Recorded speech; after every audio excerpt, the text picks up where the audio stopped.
GirlBoss show, where we talk about business, life, and everything beyond.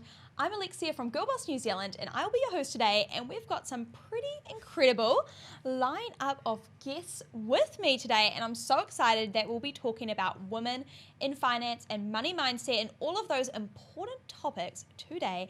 And to introduce my lovely guests with me today, I've got the incredible Tracy Cross with me. And she is a partner at DLA Piper, a global law firm with offices in over 40 countries. And Tracy has significant experience in funds management, superannuation law, corporate governance, and financial service regulation. She's been involved with KiwiSaver right from the get-go and has established many of the current KiwiSaver schemes. So we've got some pretty amazing expertise in the room today. We also have Maria Flaherty, who is the Client Relationship Manager at Russell Investments. She oversees all aspects of key client accounts. This includes portfolio reviews, portfolio rebalancing, and other service requirement to New Zealand clients. And she specialises in providing operational assistance for client transitions. Sure do. So we have got truly the experts in finance here right now, which is so amazing. And what I love about you two is that you also have such a passion for supporting women. So both heavily involved with Women in Super, which is a national network of women working in superannuation, and who are really passionate about supporting more young people in financial literacy and financial competencies. So do you want to just share a little bit more insight, Tracy, around why you got involved with Women in Super and what that drive was for you? Sure. So Women in Super was established 19 years ago. Wow. We're sort of coming up to our 20th anniversary next year. And the focus was, we all went to these superannuation industry conferences, and, you could sort of count the number of women on one hand, and there was very minimal women in leadership roles in the superannuation industry. So, a few of us got together, and led by Rosemary Hamling at the time, and decided to get Women in Super together.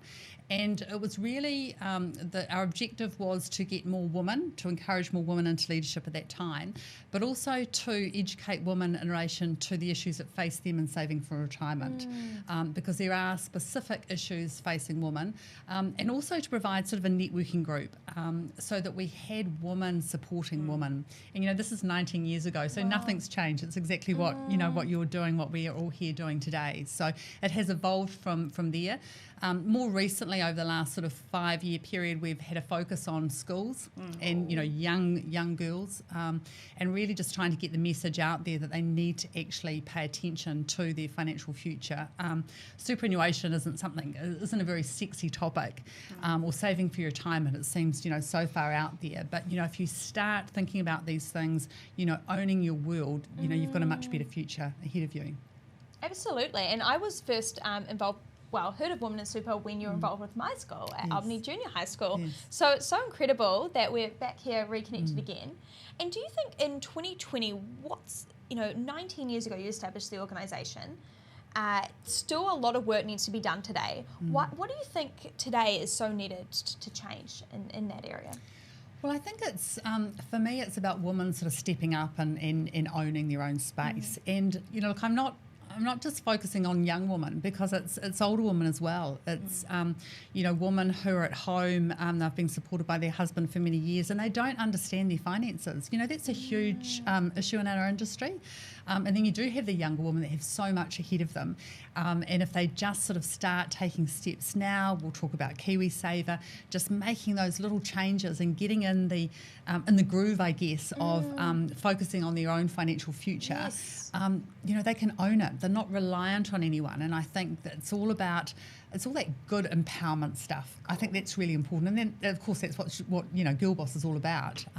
This is financial empowerment. Absolutely, absolutely. And a lot of the research shows that when we can unlock the economic potential of a woman, we can absolutely transform communities for families. And Melinda Gates has written a lot about that in her book as well, around that is one of the key things we can do to advance women in society, is by getting more women stepping up and more financially empowered. Absolutely. I mean, one of the things that when we first established, we sort of were we'd sort of sadly laugh about it, sort of the woman waiting for the white knight to come in and save them. And, you might think that's a joke, but, unfortunately there are women that still think that it's going to happen. Absolutely. Or, they rely on that. And I just to jump in there, I get shocked, I speak to, tens of thousands of young women, and, it's very much in a minority, but there is still, conversations with the odd friend, and they still seem to be like their financial plan is a man. And, I get really shocked. I'm like, really?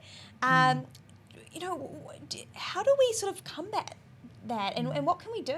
I actually think I'm going to tell my laneway story. Okay. I've got to tell my laneway story. So this has been very hyped. I'm very excited. Yeah, I know. This is a good story because I went to laneway this year. I'm very old. I was totally out of the age demographic. But you're a good partier. There were some good bands.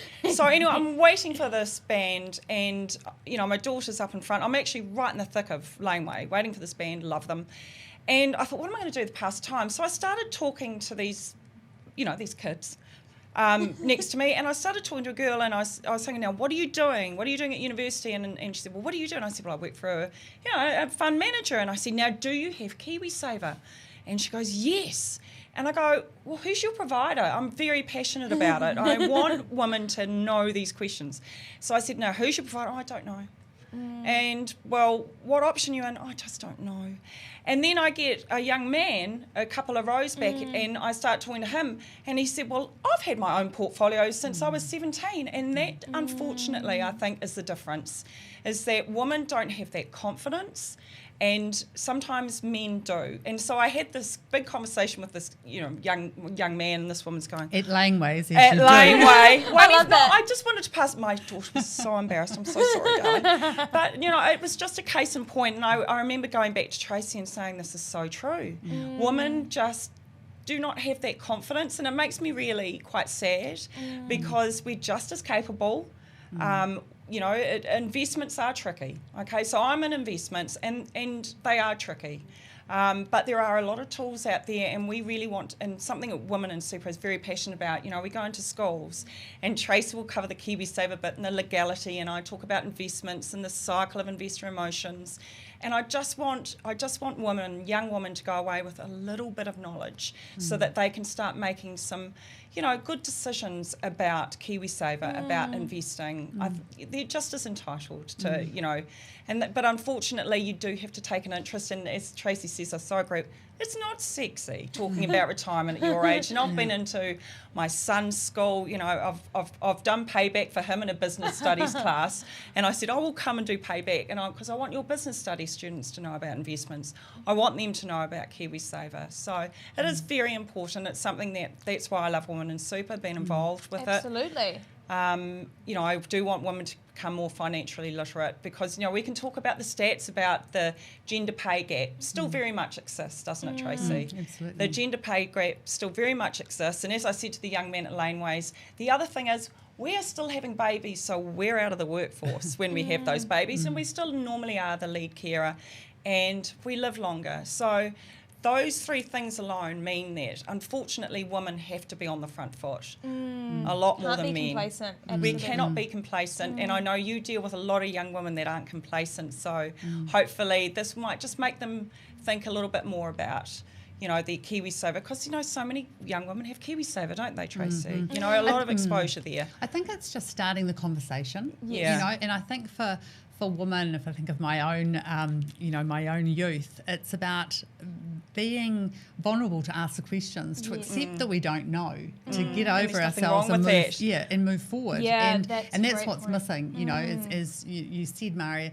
You know, women aren't having the conversation, whereas the guys are. They're talking about shares or their portfolio, and it's like, well, why is that? Why does it happen? We talk about fashion and shoes, and you know, the money that we spend that could be, you know, a portion of that could be, you know, sort of invested. So we can still do that. Talk about fashion and shoes, but bit of balance. Bit of balance, balance it out. absolutely. A lot of money still gets spent, but you know, it is finding that balance, and I think, you know, it's women supporting each other to have that conversation and just to stimulate it.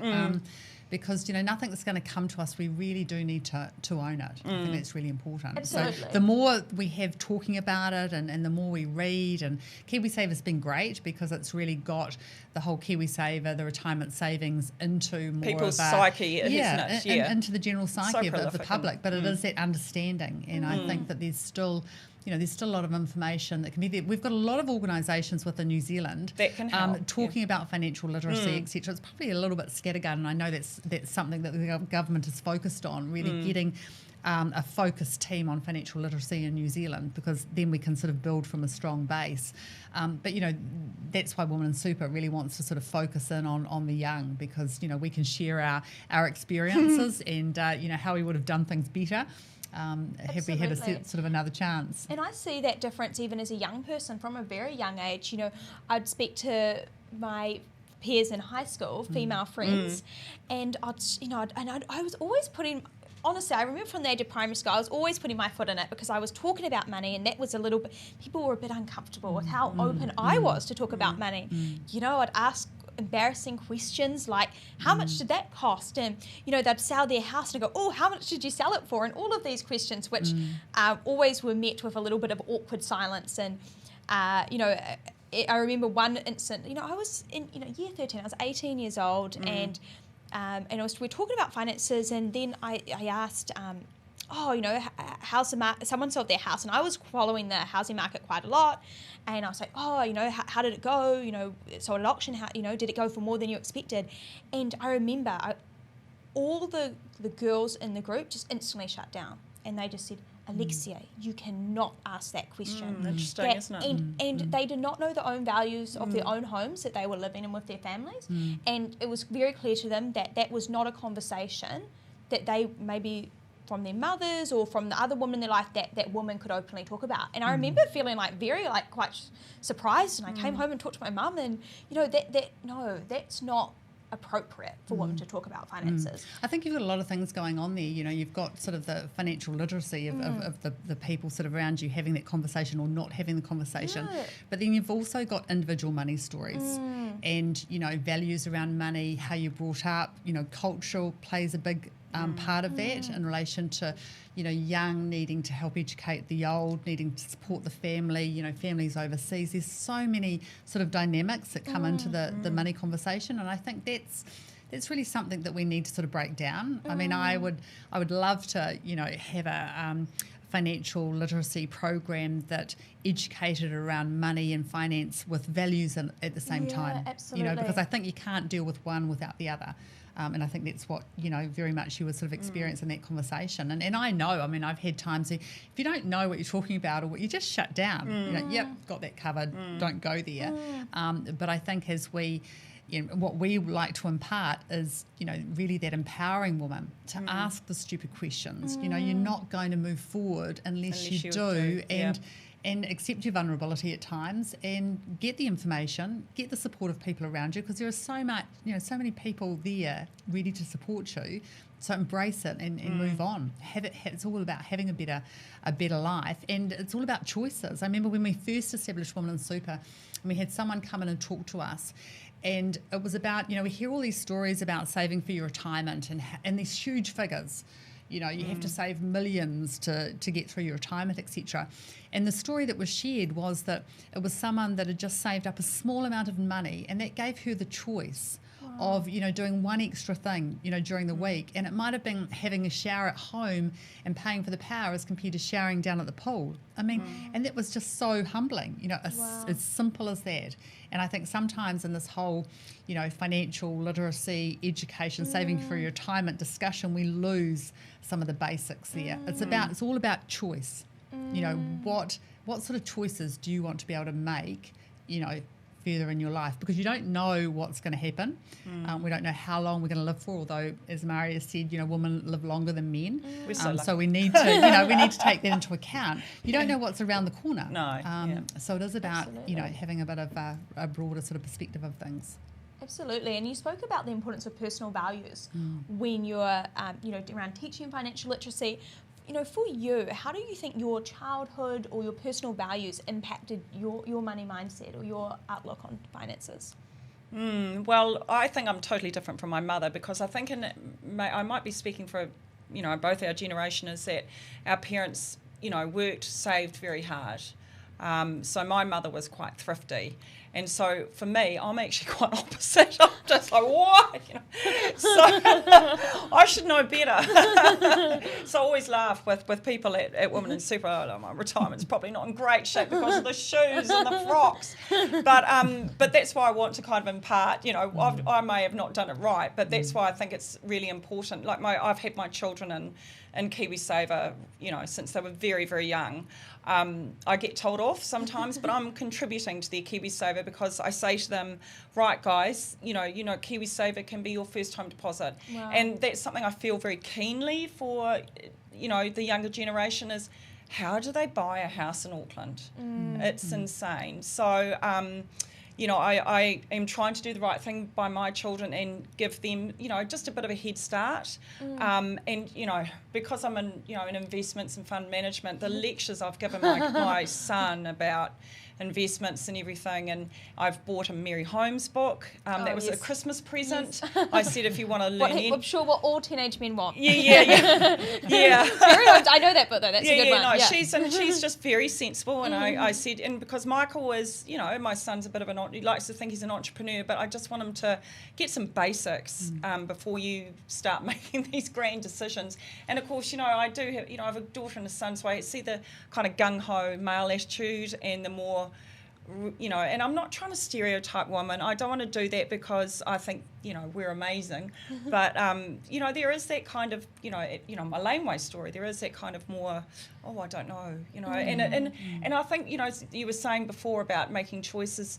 Sometimes to make those choices, you actually have to do a bit of grunt work and research as well to actually inform yourself. You have to, if you want to learn about your KiwiSaver, you actually have to do a bit of, your own research. You have to look at your product disclosure statement. You have to look at what you're invested in. You have to look at who your provider is and what they stand for. There's a whole gamut of things. I mean, ESG is playing a huge part now, and especially your generation with climate change and everything. I mean, we've just had ethical investing. Yeah, ethical. Sorry, I shouldn't talk about that. But and they've just come out. We've just had the government come out and say about fossil fuels are no longer going to be part of KiwiSaver. So really? Wow. Yeah, this has just been announced. Wow. Yeah, it is quite. And I mean, and that's honestly led by.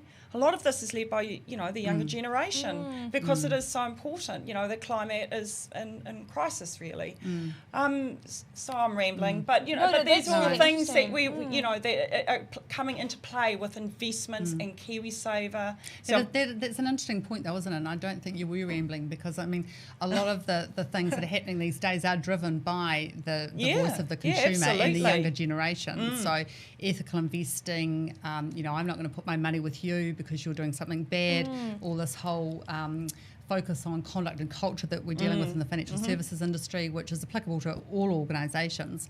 And it's interesting that the young have that voice around climate change, but they're maybe not such an active voice in relation to managing their own finances, potentially. So I mean, we need to sort of get that same passion in, looking after sort of number one, because I think, and maybe that's the thing with regard to women, we always put everyone else first, our family, our friends. We want to be liked. We want to make a difference. Whereas I think the important thing is for women to actually, you can't benefit anyone else unless you're looking after yourself in the first instance. And I think there's all of these little nuances in relation to the makeup of a woman that mean that we just need to get over ourselves a bit into being successful and achieving some of these goals that we set out, including around financial literacy. Absolutely, and I think often people seem to think that you need to choose one or the other to be financially secure or to make an impact in the world, or and do I do a job I love or a job that pays well? Often these young people ask me these questions, and I really want to challenge that to show, well, why can't we have both? And as someone that works a lot with different people that work in the sort of social good and kind of charity or impact space, often they tend to be quite harsh against money, and they think that those are opposites. And as someone that identifies as both a capitalist and someone that wants to make the world a better place, I'm really passionate about actually saying, hey, when we can bring those two together, we can really elevate communities. When we're empowered financially ourselves and we can be financially independent, then we'll have more time to give back and to support others and to create the change what we want to see. That's right. I mean, money's not bad. Money gives the choice. Yeah. It gives the choice and for we yourself, do, your family and others. We need it, don't we? Absolutely. We need money to survive. So, I agree with all of that. We can't, it's going to make our life a little easier, isn't it? And especially in retirement, if we have planned ahead. It's just, we deserve to kick up our feet at 65 or whenever, which isn't that far away. Well, I think if you look at the sort of the demographics and the ageing New Zealand population, it's quite scary. Very shortly we'll have, a very aged population, and who's going to fund all the expenses? Do you think so there's we're all prepared? of these. No. What do you think's going to happen? Well, I think it comes back to that individual responsibility, that there will be less responsibility of the government because they just won't be able to afford to fund it. Wow. So that it comes back to the individual responsibility. So that's all the more reason to be actually, plotting your own path. But we are living longer. We might just have to work longer. Yeah, that's happening too. Yeah, and the retirement age might, it might go out. That's a very contentious issue as well, isn't it? Changing the retirement age. So, but I think the thing for the younger generation, it's really, you should sort of realistically look to be self-sufficient, in your retirement and not rely on the government, which has been the way for many sort of generations. I mean, the world is changing. Who knows? Yeah, it is changing so significantly. But I think if you can sort of focus on being self-sufficient, empowering yourself with all the knowledge and skills, and then financially, you're one step ahead of the game. Absolutely. Are you aware of the FIRE movement? Do you know of the Financial Independent Retire Early movement? So I'll just recap it. Oh, wow. Yeah, Sounds good to me, though. So I'll just recap it because it's probably something that it's kind of a new trend that a lot of young people are getting on board with, but it's probably something that is actually pretty simple in terms of the financial sort of mindset behind it. But it stands for FIRE. It's very trendy. It's very, documentaries come out all about it, and it's led by a lot of cool young people, and it's FIRE, Financial Independence Retire Early. And the idea is that you invest, the more you invest of your income, then you can retire early because you're financially independent, because all your savings and all your investments are working for you. And really, I'm sure that as a principle is probably not that innovative, but groundbreaking. Not that groundbreaking. But it's been amazing how it's really started a whole movement. Yeah. But do you think that's because it's the younger ones generating that? Yeah. So it's got that sort of buy-in as compared to I've got another thought the older generation talking to the younger generation about saving for your retirement. So I've got another thought on that, coming straight from the investment side of it, is that we've been in a very strong market for a whole lot of asset classes since the said GFC. So we've been in a market that's just been going up and up and up and up and up. So maybe, and that's been for the last 10 years. So that, maybe because, the younger generation, all they've ever known is good times. So I think that might have a little bit to do with it as well, that we have had a very long, sustained period of lovely returns. And, investors have kind of, taken their compound interest and booming equity markets and, other asset classes, and said, oh, wow, things are great. Now, as I know, and, talking about the cycle of investor emotions, returns go, and this is what I talk to schools about, returns go like this. They go up and down. So, inevitably, things will turn, and recently they have with markets reacting to the coronavirus, and because, things are shutting down, and, factories are shut down in China at the moment. So, of course, it's going to have an effect. But what we tend to forget is also we've had this really long, sustained period of really good markets. So, 10 years, everyone's been doing really well, and it's not always going to be like that. And that's why you're lucky, because you're at the start of this journey, you're at the start of all these market cycles. You can actually, this is what I say to, in our talks we do to school, you can actually sustain a lot of those market cycles. You're at the start of that journey, and compound interest, it is going to help you along the way. And I think that's the key, isn't it? That realising that there will be cycles and riding that out. You've got a longer sort of period to deal with some risks and some ups and downs. And the concern is, and I know the concern of the government at the moment, or even before the sort of the virus sort of came into being, was around how is New Zealand going to react in the downturn? And then what happens is everyone gets scared and they withdraw their money at the wrong thinking, time. oh my goodness, and they're withdrawing at the wrong time, and they suffer the losses. Whereas if they left the money in there, then and ride that wave out, and that's where the whole sort of understanding of the markets and asking for help really comes into into its own. Absolutely. So I always talk about, now this is how I describe it, and this is when I bring it back to shoes. So I say to students and young girls, so I said, now you wouldn't buy a pair of shoes when they're really, really expensive, now would you? I say you wait for the sale, and you go in and you buy those shoes when they're on sale and they've got $100 off. It is the same thing with the markets. You don't want to go in and buy those shoes when they're really expensive, when the markets are at a peak. You wait. You wait until the markets have had a bit of a fall, have had a bit of a loss. That's the time to go in.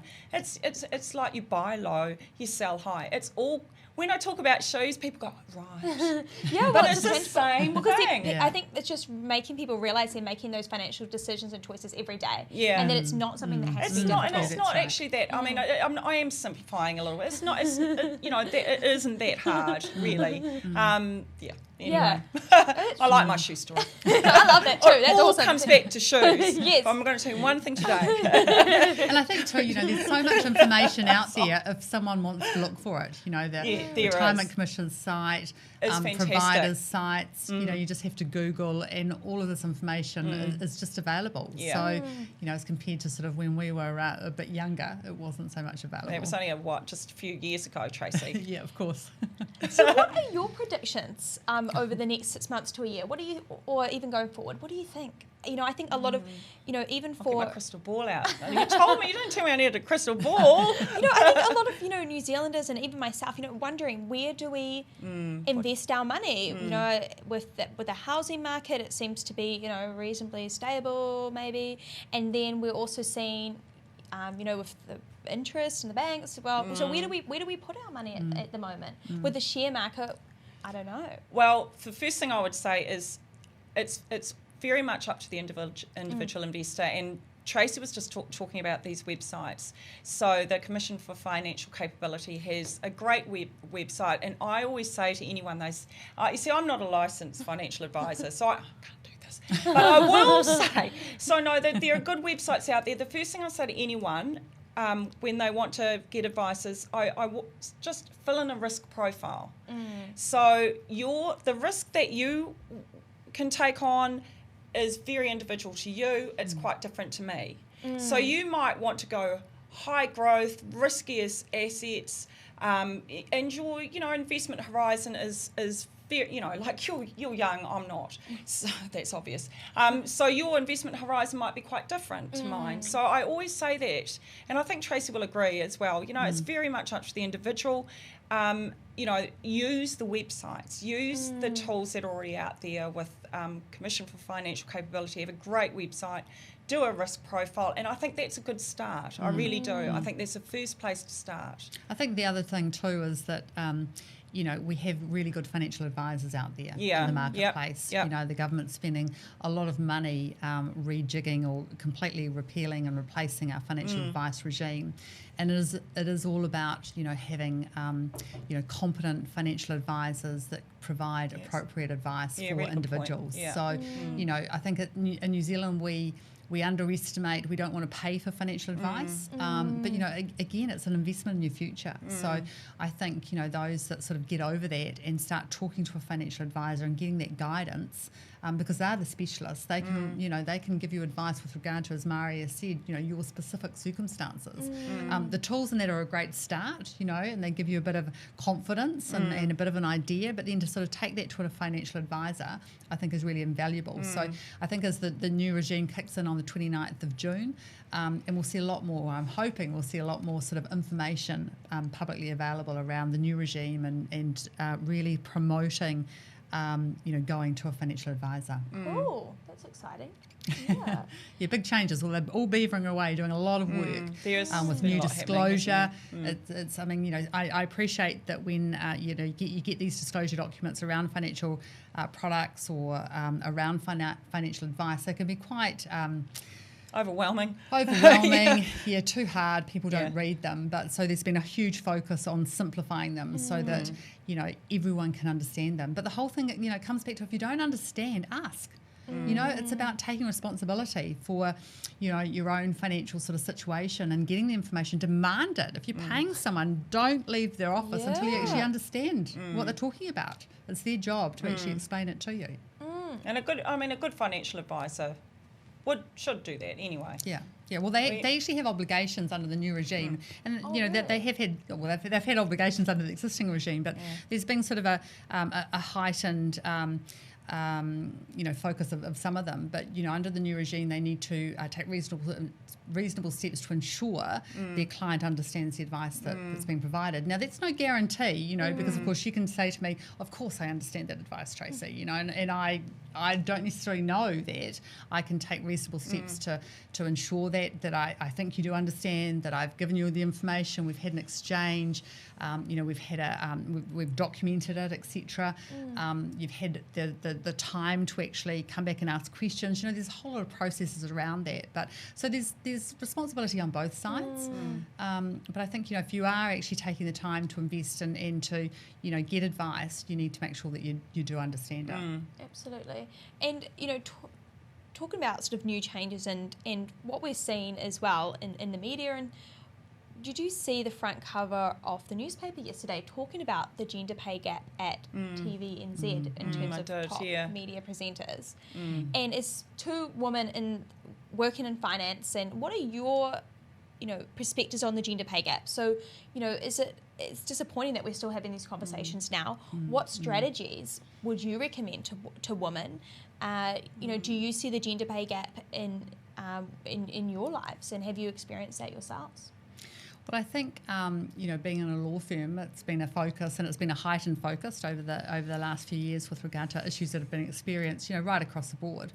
We're very focused on sort of pay equity, and we've done our own surveys and reviewed all of our processes around hiring and everything like that. So we actually find on many occasions it's our females that are paid more than our males, sort of at the junior sort of level.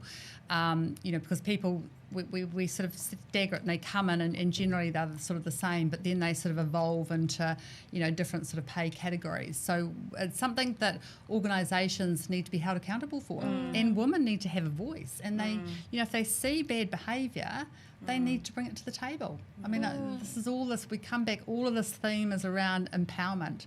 Women need to have a voice. They need to say when something's not right. I remember during my youth, I wouldn't have queried my salary. I was probably grateful for being paid and having a job. That lasted for a certain sort of period, and there were times where let's face it, I would have been the one that didn't get the promotion, and my male colleague did for probably what I thought was no reason at all.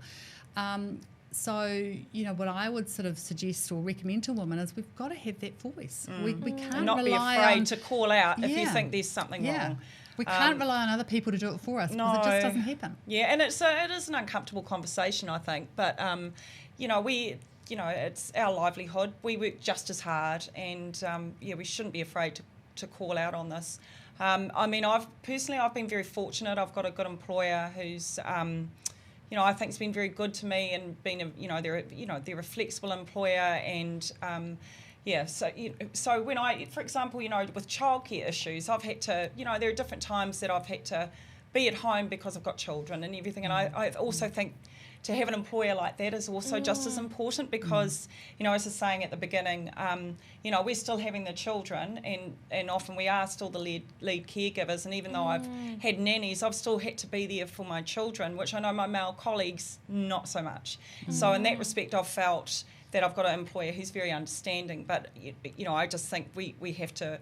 I'm horrified that that's still the case. It's just, I saw that, and I saw something a little while ago about Westpac as well. They did a survey at Westpac, and the difference was like 40% or something. It was so. I don't know if that's not, but it was like, really. I think too that the sort of the change is happening, as you said, so slowly, and if it continues at that rate, I think it's sort of 99, 100 years before we get full parity at the average wage, which is just ridiculous. I think, though, that, we're seeing organisations changing. There is more accountability. It comes back to that, the louder voice of the, younger generation, etc. And, they're being held accountable. Yes. So, we're seeing a lot more diversity programs, companies walking the talk. It's not enough to just have a diversity program anymore. You've got to actually implement it. And so we're seeing real change there. And so I think, and that's fabulous, and it will happen, but, women still need to be part of that. They need to be sort of driving that. It is everyone's future. Absolutely, and I think people are demanding more of the organisations, and we are seeing even in discussed around, do companies need to prove? I think they've discussed it on the NZX companies. Should it be a law that need to prove that they're making efforts to ensure gender pay gap at their companies? And what advice as women leaders would you give to companies who are looking at being better employers for women and ensuring gender equality in their workplaces? I'm going to let you take that.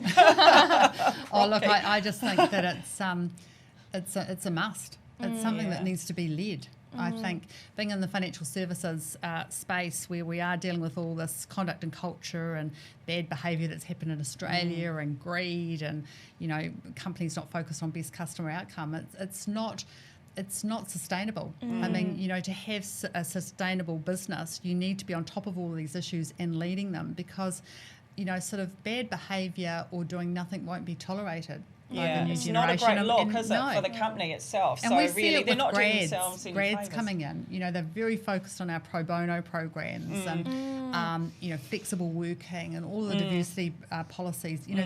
That's the real priority as compared to salary. Now, obviously, pay equity is really important, but it's these other things that are just so important. So Absolutely. I think that we just need to keep striving and I guess sharing each other's experiences, so we can influence, we can inspire other organisations to follow similar programs to make a change. Absolutely. Even seeing companies sign on up to the GirlBoss Advantage program and to host 25 high school age young women in their organisation. More and more companies are saying, hey, we've been having these conversations for a long time. We really want to do something tangible. And, I think you touched on a really important point there. Not only are companies doing it because they want to boost their talent pipeline and to encourage more top female talent into their organisations, but also because they're having this young talent, in their sort of late 20s or early 30s saying, we actually want this. We actually want to do something to give back, and we want our company to do something to help. And I work with a lot of the so internal staff serve as mentors on the program, and for the staff there who might be sort of early Gen Z sort of talent around 23 or 24, they're saying this is the most proud I've ever been to work at this company, seeing that.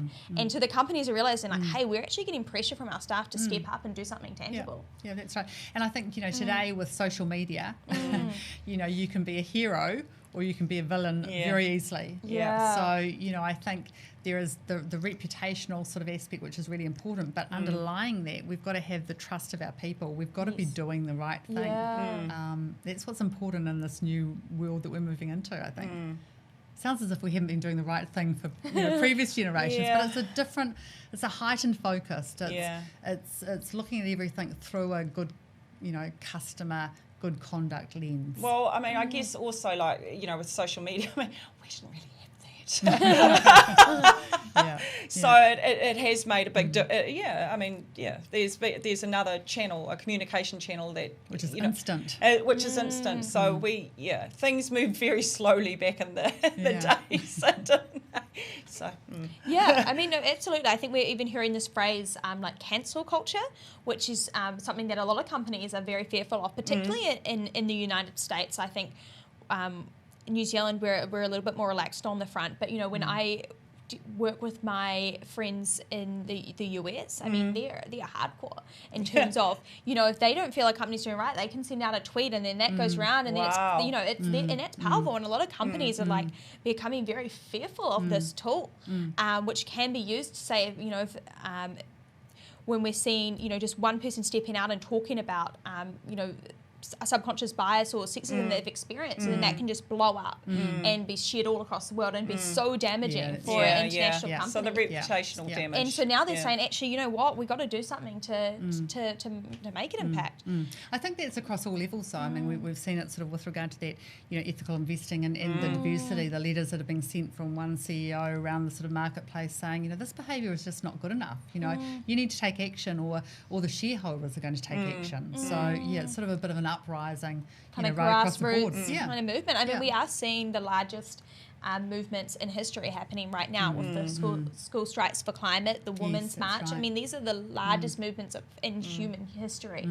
And so I think it's an exciting time. And I think but a lot of Gen Z, I work with them. They're fierce, and they're really wanting more from their organisations. And so I think a lot of companies are wondering how do we support that talent. It is interesting that it's women, isn't it? Yeah, I mean, if you look at the women top driving. I mean, I'm not saying that the men aren't doing anything, but women are primarily driving it, and I'm reading it. I got a great book that someone gave me, Rise Sister Rise by I think it's Rebecca Campbell. Oh, I don't know that one. That sounds so good. It's all about, and I've just sort of started, but it's not it's not women rising above men, but it's a bit sort of historical. It's sort of spiritual. It's about women really stepping into their own. Looking back at a time where the female was sort of sacred almost.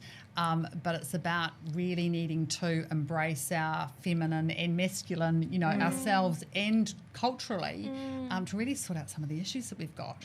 So, it's sort of rising together, and that's exactly what you're talking about. We're sort of seeing that across all of these topics. I love it's that. Fascinating. It reminds me of a really good quote, which is, there is nothing more powerful than a woman determined to rise. Yes. And we are really seeing a lot of movements, and it's really exciting. Now, just a bit of a diversion. So, we're often seeing that, women are doing, they're really being ambitious in their careers and they're really setting these goals, but then they're coming home and they're still doing the overwhelming share of unpaid labour in the home. And, I was reading a book about it, and it was comparing, even when women were significantly out earning their partner, they were still doing the overwhelming majority of unpaid labour, such as household chores within their own home. It's simple. We multitask. We still are the multitaskers. I don't mean to trivialise that, my darling. But from personal experience. Look, that's the thing. Women are so capable. I don't think it's a bad thing in some ways. I just it doesn't surprise me that. But I just think we're multitaskers, and sometimes if I know this sounds terrible, if we want to go back to work almost, and we've got children, well, I guess because of gender pay gap, your husband, you're out of the workforce, and you have to, like I gave up a job when I had children, so I had to get back into the workforce. So you take a step back, and I'd moved cities and everything, so I had to take a step back, and now I'm back up there, but the child rearing was me, the looking after the home was me, so I was on maternity leave. So, and it's exactly what I came back to. And that's not a bad thing. I mean, and I don't think we need to be, sometimes I think we don't actually need to be too aggressive. We just, some women also, I don't think, shout to the rooftops, oh, we're wonderful. I think we just, sometimes we can be just the quiet achievers and it will get noticed. So I think that's where I've come from. I'm just, personally, I'm just getting on and I'm doing and I've worked with a lot of bright kids, they come in and everything and, they've got a different skill set and we all balance each other out, but they will come to me because I've got, Mahari, how would I do this? And that's what I love about diversity of age and culture and everything. I'm still learning. I would hate it if I said, oh, look, I know everything. And you don't, and that's the thing. I have so much to learn from your generation. And I work with, we've got these wonderful graduates coming in and I love it to bits because I learn so much from them. And I think the minute we shut down and we say, look, I've got nothing else to learn here, I think that is a really big mistake. If we close ourselves off to new opportunities and learning new things from I'm working with Indians and Muslims and I'm working with such a diverse, wonderful, great group of kids. I call them the kids, and I'm the mum. But, I just love it. It's just, and I'm so lucky that, I do have got to work with these wonderful young analysts and everything, and they've taught me so much. And they're so lucky to have someone that supports them and sees the value in them Yeah, as well. I just think it's a wonderful relationship that I've been able to work with these wonderful people and I've got one analyst who's gone off to Cambridge to do more study and it's just it just gives me inspiration and I just hope that I've learned so much from them and I hope that maybe I've been able to help them and impart some knowledge to them. I don't think it's about them and us. I really don't. I think we've got so much to learn from each other and that's very important to me and that I've just got such a lot of respect for your generation. I really do. I just I think one point I'd raise in relation to that, sort of woman doing the majority of the chores, etc. I think some of us can be our own worst enemy. Yeah. I mean, I've always had a very, very supportive husband who we're in there sort of, equally sort of doing all the housework, etc. But I am a bit of a control freak. So, and I think he can do the housework and I can still go around and put my little touch on things. Now, why really would I do that? He's done a great job, but I've still got to, I'm not putting my husband down, Tracy. Crikey, don't give me I know, that's not quite right how I'd have it. So, I think we just need to be sort of conscious of that. I mean, I have, laughed over the years because I have worked with, a lot of my male older colleagues and they've had the wife at home and they've had the secretary, organising the travel and really supporting the wife at home who's not working and you sort of think, oh my God, oh, to have a wife at home. So I haven't quite had that, but look, it's just you get on with it and deal with it. I couldn't be that person at home. I had to get out there and get back into the workforce. I loved it. I really do love what I do. I love what I do. I'm so lucky. I love, getting to meet people like Tracy and that connection. We're talking about Women in Super and, and I've always just had such a positive experience. And for me, it was when I just moved up from Wellington and joined Women in Super, and it was such a wonderful opportunity to meet other women doing the same thing. And we can talk about, common things. And then for me, most recently, it has been, I've just got, the financial literacy is, I wish we could do more. I really do wish we could do more. I think Tracy and I are very on the same page that we want to actually rev ourselves up. And it's really hard because we are a volunteer organisation. We've got a very busy partner over here, DLA Piper.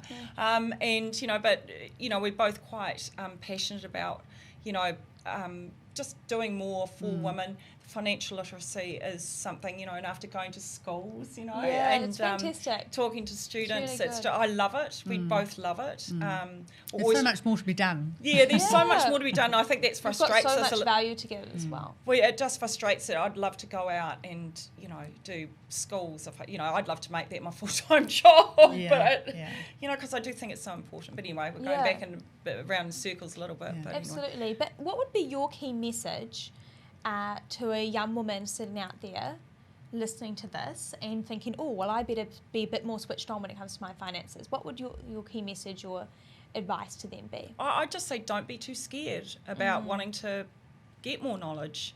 You're just as capable, and just don't be scared. The information's out there. It's good for you to empower yourself and take control. I think it's about taking control as well, because as we say, it's not sexy talking about this really. I love investments. I can talk for ages about investments, but retirement as such, especially when you're your age, it's not sexy. But I just want just to start thinking about it. Just ask those the two basic questions I had. So you've probably got KiwiSaver. Who's your provider? What option are you in? That's if anyone can take anything away, it's that. It's and then it's a journey. Just start that journey. Over to you, Tracy. Tracy, what's your advice? Look, I think it is about empowering yourself. It's understanding the situation that you're in, which will be completely different for everyone. So it's looking at your own little budget. What's coming in and what's going out, and looking at any shortfalls, and then just asking questions and understanding what you're doing. If you're taking out the HP or entering into these sort of contracts, or there's all sorts of things out there. Don't do it if you don't understand it. I think there's nothing wrong with asking questions, and you shouldn't go forward unless you actually have that understanding. There are so many people that are here to help. There's all the information that's out there. I'd really encourage you to ask questions. That's where the power is. Absolutely. We've got great advice, and we're nearing the end of our show.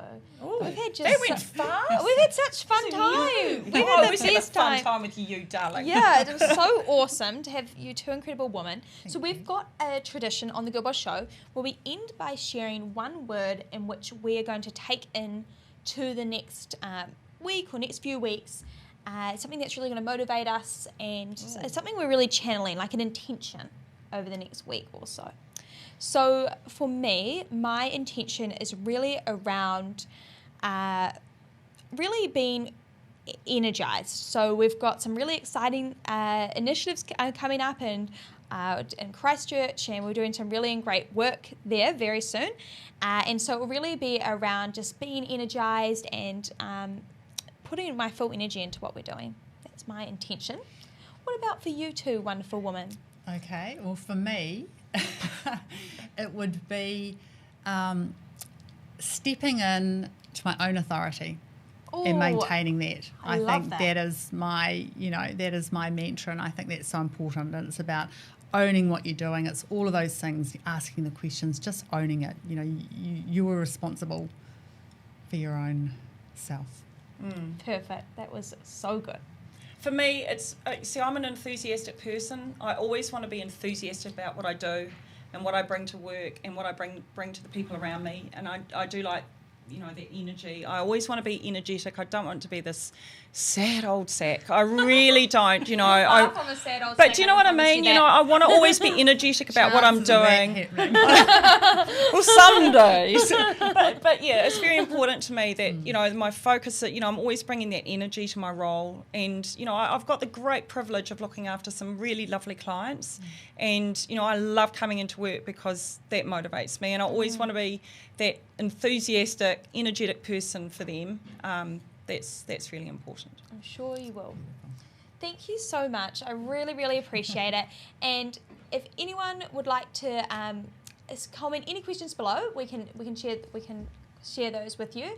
And let me know what further topics we should discuss next week, who else we should have on the show. And thank you all for watching the GirlBoss show. Yay!